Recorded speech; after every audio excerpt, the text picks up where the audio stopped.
Act 2. Scene the same, some weeks later. A cloudy day and rain.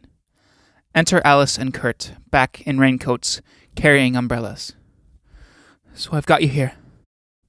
Kurt, I can't be so cruel as to bid you welcome. In your own home. Oh, why not? I've had the bailiffs in 3 times, and worse. This means nothing to me. Did he send for you?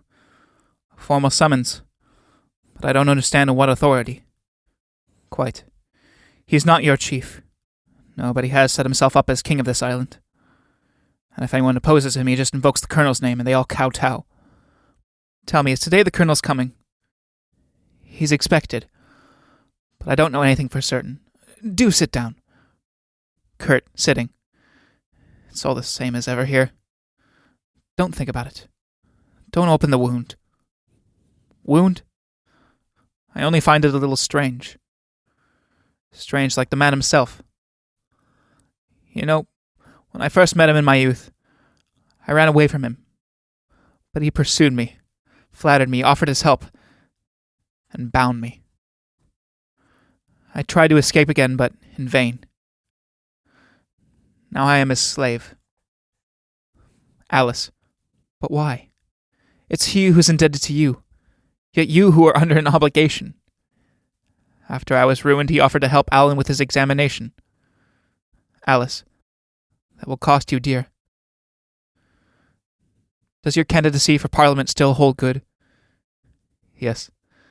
There's no hitch as far as I can see. Is Alan leaving today? Yes, if I can't prevent it. That was a brief joy. Brief like everything else. Except life itself, which is appallingly long. Yes, that it is. Won't you come and wait in the morning room? Even if these surroundings don't hurt you, they do me. As you wish. I'm ashamed. I'm so ashamed that I could die. But I can't alter things. Let's go then, if you like. Besides, somebody's coming. Exeunt Alice and Kurt, left. Enter the captain and Alan, back, both in uniform with capes. The captain. Sit down here, my boy. I want to have a talk with you. The captain sits in the easy chair, and Alan on a chair left. If it wasn't raining today, I should enjoy sitting here, looking out at the sea. Well, you don't want to go, eh? I don't like leaving my father. Your father, yes. He's rather an unfortunate man, and parents seldom know what's best for their children. That's to say that there are exceptions, of course. Tell me, Alan, are you in touch with your mother? Yes, she writes to me sometimes. You know she's your guardian. Oh, yes. Now, Alan, did you know that your mother had given me full authority to act on her behalf? No, I didn't know that. Anyway, you know it now. And consequently, all discussion of your future is at an end. You're going to Norland. See? But I haven't the means. I've seen to that. Then I can only thank you, Uncle. At least you're grateful. Not everybody is. The Colonel, do you know the Colonel? No, I don't. The Captain, emphasizing each syllable. The Colonel is a specially good friend of mine. As you probably know, the Colonel has shown an interest in my family, including my wife's relatives. Through his good offices, the Colonel was able to arrange for the means needed for the completion of your course. Now you know your indebtedness, and your father's indebtedness to the Colonel. Have I made myself clear? Alan nods. Now go and pack your things. The money will be handed to you at the gangway.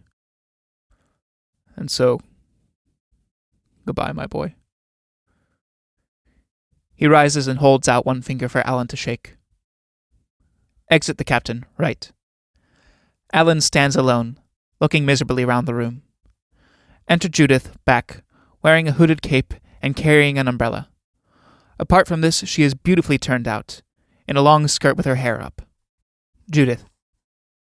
Is it you, Alan? Alan turns and looks Judith over from head to toe. Is it you, Judith?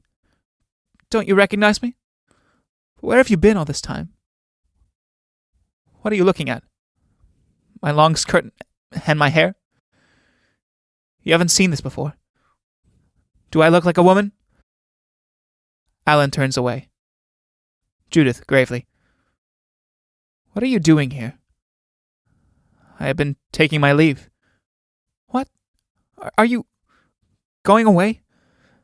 I'm being transferred to Norland. To Norland? When do you go? Today. Who arranged this?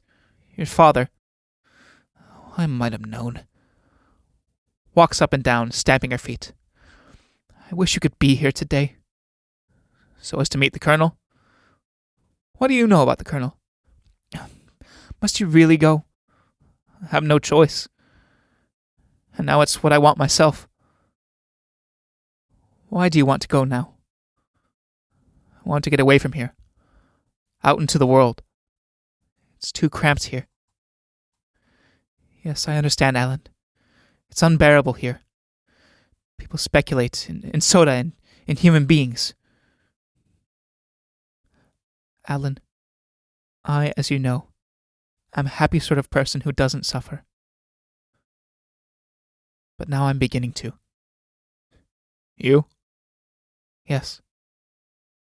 She presses both her hands to her breast. Oh, how I'm suffering.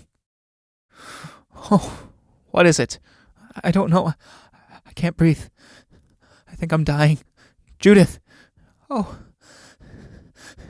Is this how it feels? Is it like this? Poor boys. I ought to laugh if I were as cruel as you. It's not cruel. But I don't know any better. You mustn't go. I must. Go then. But give me something to remember. What have I to give you? Judith with deep and genuine feeling. You. No, this I cannot live through. Cries aloud, clasping her breast. I'm suffering. I'm suffering. What have you done to me? I don't want to live any longer. Alan, don't go. Not alone. We'll go together. And we'll take the little cutter, the little white one, and sail out to sea. But with the sheet made fast, there's a splendid wind, and then we'll sail until we flounder. Out there, right out where there's no goosegrass and no jellyfish. What do you say? Shall we? But we should have washed the sails yesterday. They should be pure white. I want to see whiteness at that moment. And then you will swim with me in your arms until you grow tired. And then we shall sink. Turns. We'll do it in style. Far more style than the way we're standing here, moping and smuggling letters for father to open and scoff at. Alan! She takes hold of his arms and shakes him. Are you listening? Alan, who has been watching her with his eyes shining. Judith. Judith, why didn't you say this before? I didn't know it. How could I say what I didn't know? And now I must leave you. But it surely is the best and only way. I can't compete with a man who... Don't talk about the Colonel. Isn't it true? It's true, and it's untrue. Can't it just be untrue? Yes, it shall be now, in an hour's time. Alan, will you keep your word? I can wait. I can endure. I can work. Oh, Judith, don't go yet. How long must I wait? A year. One? I'll wait 1,000 years if you don't come then. I'll turn the heavens back to front so the sun comes up in the west. Hush! There's someone coming. Alan, we must part. Hush! Take me in your arms. They embrace. But you mustn't kiss me. Turns her head away. So go now. Go now! Alan puts on his cape. Then they rush into each other's arms so that Judith disappears in the cape, and for one moment they kiss. Alan rushes out, back. Judith throws herself face downwards on the sofa, sobbing. Alan comes in again and falls to his knees beside the sofa. Alan. No. I can't go. I can't leave you now. Judith rising. If you knew how beautiful you are, if you could see yourself. No, a man can't be beautiful. But you, Judith. But you. I see so clearly how when you're kind you seem like another Judith, who is mine. But if you deceive me, I shall die. Judith, I think I'm dying anyhow. Oh, that I could die now, at this very moment when I am happy. Someone's coming. Let them come. I'm not afraid of anything in the whole world now. But I wish you'd take me under your cape. She plays at hiding under his cape, and I would fly with you to Norland. What shall we do in Norland? Join the light infantry? The ones with plumes in their hats? That's so smart and would suit you beautifully. She plays with his hair. He kisses the tips of her fingers, one after the other, and then her boots. What are you doing, you crazy boy? You will make your mouth black, and then I shan't be able to kiss you when you go. Come on, I'll go with you, Alan. No, if you did, I'd be arrested. I'll be arrested with you. They wouldn't let you be. Now we must part. Judith, I shall swim after the streamer, and then you'll jump in and rescue me, and then it will be in the newspaper, and we can get engaged. Shall we do that? You can still joke, can you? One can always cry. Now say goodbye. They fall into one another's arms. Then Alan draws her gently towards the French windows, which are still open, and they embrace outside in the rain. It's raining on you, Judith. What do I care about that? They tear themselves apart. Alan goes. Judith stays in the rain and the wind, which ruffles her hair and her dress as she stands waving her handkerchief. Then she rushes in again and flings herself on the sofa, with her face in her hands. Alice comes in, left, and goes up to Judith. What's the matter? Are you ill? Get up and let me look at you. Judith straightens up. Alice gazes at her. You're not ill. But I'm not going to console you. Exit Alice. Enter the lieutenant back. Judith rises and puts on her hooded cape. Judith. Lieutenant, will you be so kind as to accompany me to the telegraph office? The lieutenant. If I can be of any service to you, Miss Judith. But I don't know if it's quite correct. So much the better. That's just the object. For you to compromise me. But without having any illusions. You go first. They go out back. The captain and Alice enter right. He is in undress uniform. He sits in the easy chair. The captain. Call him in. Alice goes to the door, left, and opens it. Then she sits on the sofa. Enter Kurt, left. You want to see me? The captain, amiably, but a trifle patronizingly. Yes, I have several matters of importance to tell you. Sit down. Kurt takes the chair on the left. I am all ears. Well then, you are aware that our quarantine system has been in a parlous state for close of a century. Alice to Kurt. That's the parliamentary candidate speaking. But in accordance with today's unprecedented development in means of communication, naturally, in every possible respect, the government has been considering a policy of expansion.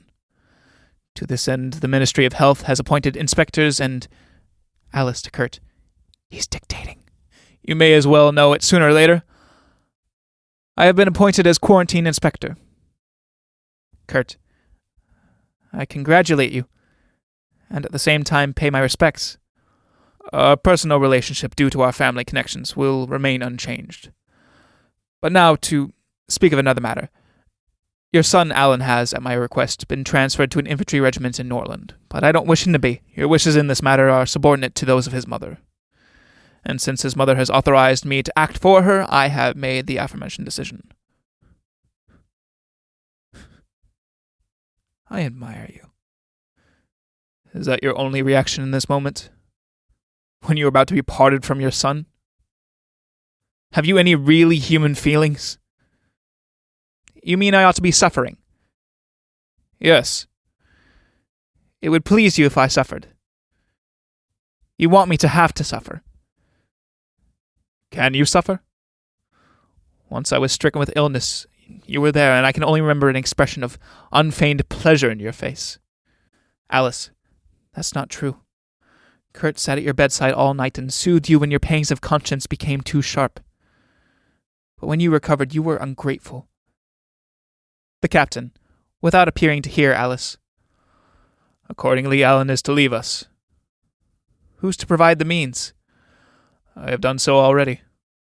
That is to say, we have a syndicate, which interests itself in the young man's future. Syndicate? Yes. And so that you may see that it's all in order, you can take a look at these lists. He hands Kurt some papers. Lists? Why, these are begging lists. Call them what you like. Have you been begging for my son? More ingratitude. An ungrateful person is the heaviest burden the earth has to bear. Now I'm done for socially. And my candidature will come to nothing. What candidature? Why, for Parliament. Surely you never dreamt of that. Particularly as you have had a notion that I, as an older resident, intended to propose myself, whom you appear to have underrated. Well, so that's finished. That too. It doesn't seem to worry you much. Now that you've taken everything. Do you want anything else? Have you anything else? And have you anything to reproach me with? In fact, nothing. Everything has been done correctly and lawfully, as between honest citizens and daily life. You say that in a tone of resignation I would call cynical. But your whole nature has a cynical bent, my dear Kurt. And therefore, at moments, I might be tempted to share Alice's opinion of you. That you are a hypocrite of the first rank. Is that Alice's opinion? Alice to Kurt. It was once. But it isn't any longer. For to bear what you have borne takes sheer heroism, or something else. I think the discussion may now be considered closed. Go and say goodbye to Alan, Kurt. He's taking the next boat. Kurt, rising. So soon? Ah, well, I've been through worse. Yes. You say that so often I begin to wonder what you were up to in America. Up to? I was just dogged by misfortune. And it is the indisputable right of every human being to meet with misfortune. There are self-induced misfortunes. Was it that kind? Kurt, isn't that a question of conscience? Have you got a conscience?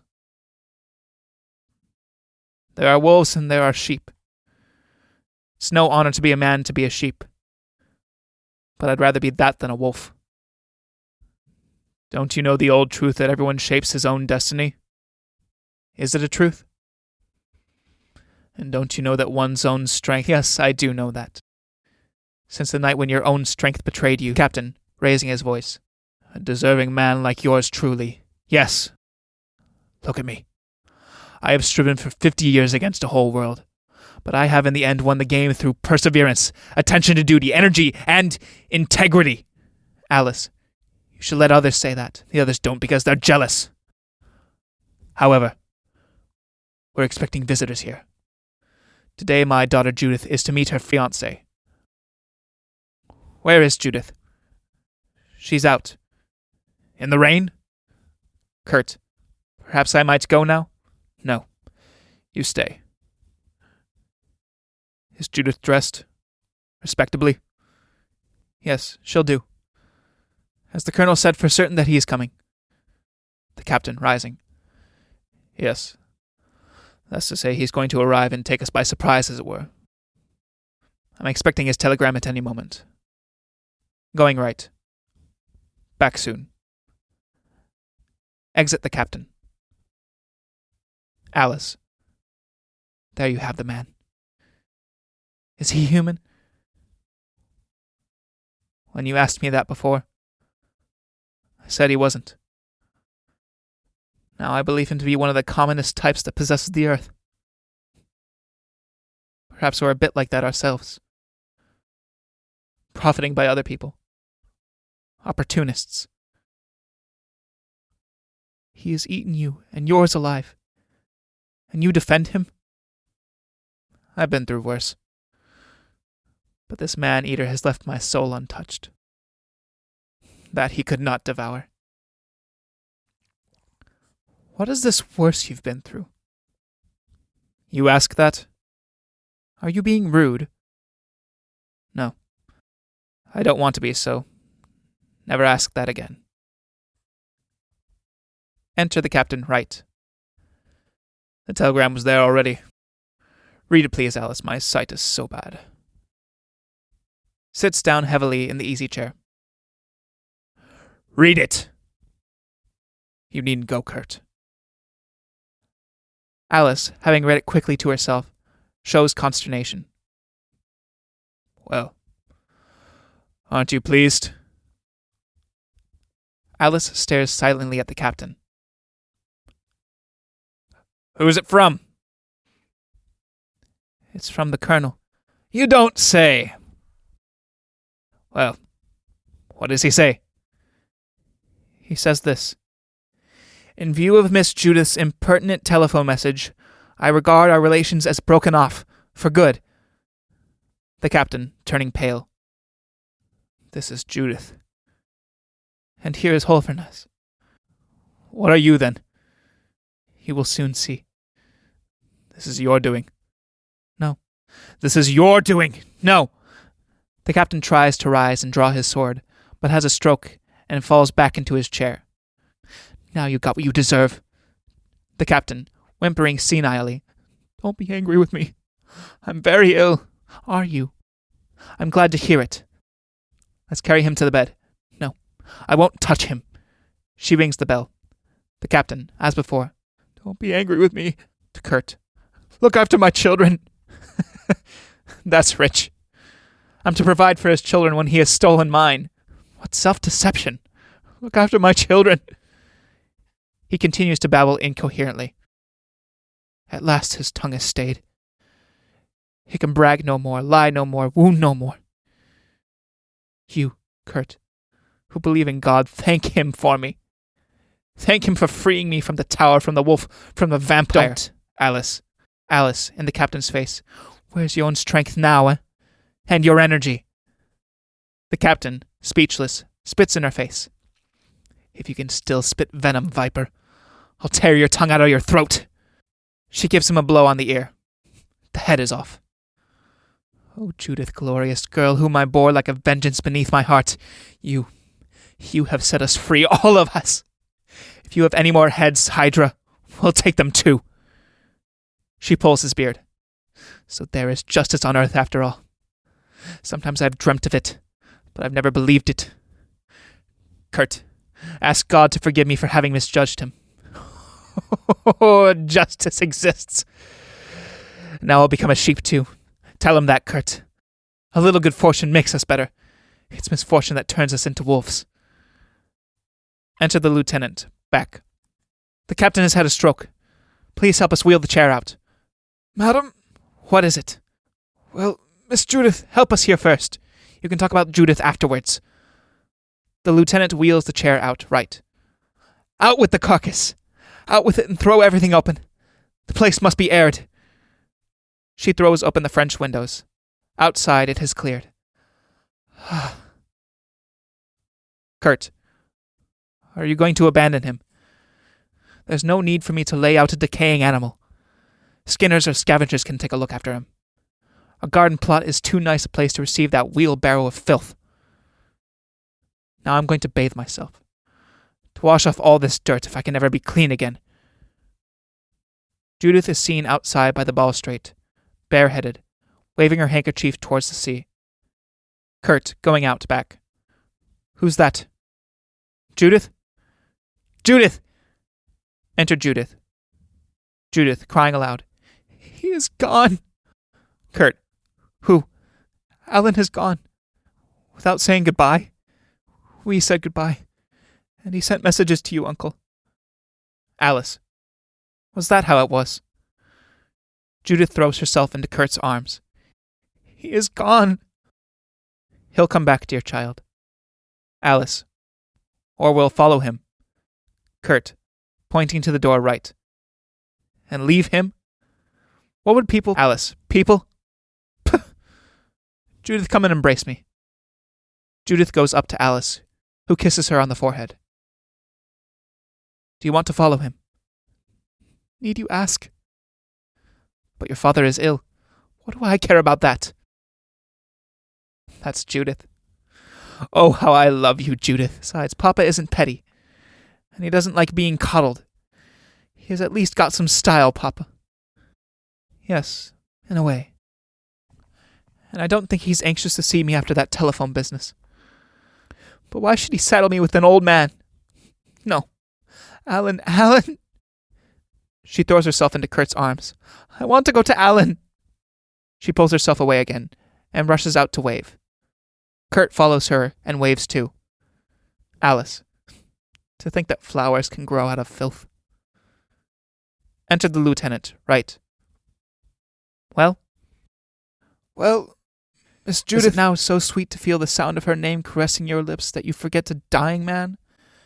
Yes, but she said... She? It would be better to call her Judith. But first, what's happening in there? Oh, in there? It's all over. Over? Oh God, I thank thee for myself and for all mankind that thou hast delivered us from this evil. Give me your arm. I want to go out and breathe. To breathe. The lieutenant offers his arm. Did he say anything before the end? Miss Judith's father did say a few words. What did he say? He said, forgive them, for they know not what they do.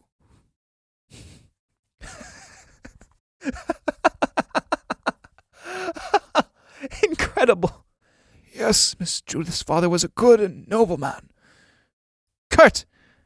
Enter Kurt. It is over. Do you know what his last words were? No, you don't know. Forgive them, for they know not what they do. Can you interpret that? I suppose he meant that he had always done right, and died as one wronged by life. He's sure to get a beautiful funeral oration, and masses of wreaths, from the non-commissioned officers. Yes. A year ago he said something like this. It looks as if life for us were some monstrous joke. Kurt. Do you think he was pulling our legs on his deathbed? No. But now that he's dead, I feel a strange inclination to speak well of him. Well, let's... The lieutenant.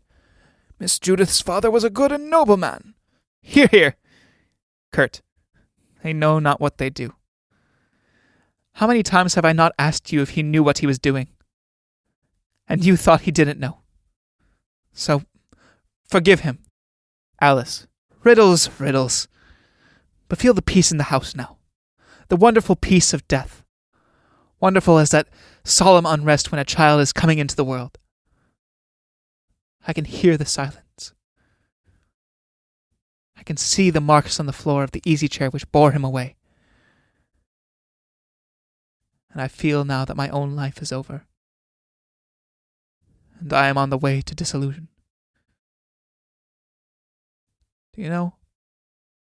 It's very strange, but the lieutenant's simple words, and he is a simple person, still echo in my mind. But now they mean something.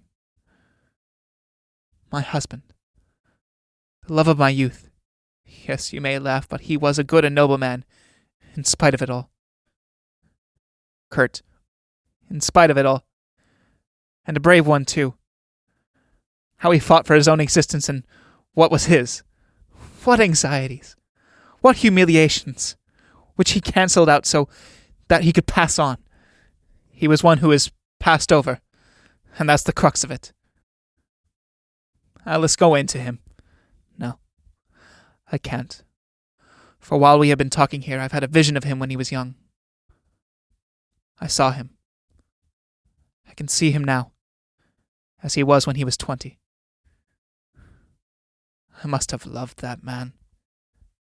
And hated. And hated. Peace be with him. She moves towards the door, right, where she stands still, her hands clasped. Curtain.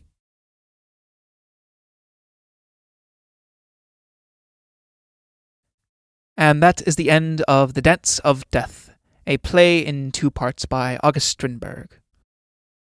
I hope you liked it. I'm glad you managed to stick through the entirety of it. I don't exactly know how long it is, but I know that it's been a long time reading, so hopefully you managed to stick it out and thought it was an interesting play nonetheless. So I only have a couple more plays before we finish out the season, before I leave back for America, so hopefully you can bear with me all and keep on hanging around, because it is so nice to have an audience to listen to these, instead of just me being in my room screaming at my mattress as it's standing on its end. Anyways, I won't take up any more time of your day, so I'll just say, I hope you have a lovely rest of your day, and I hope to have you back in Brendan Moyer's Playwright Corner. Thank you.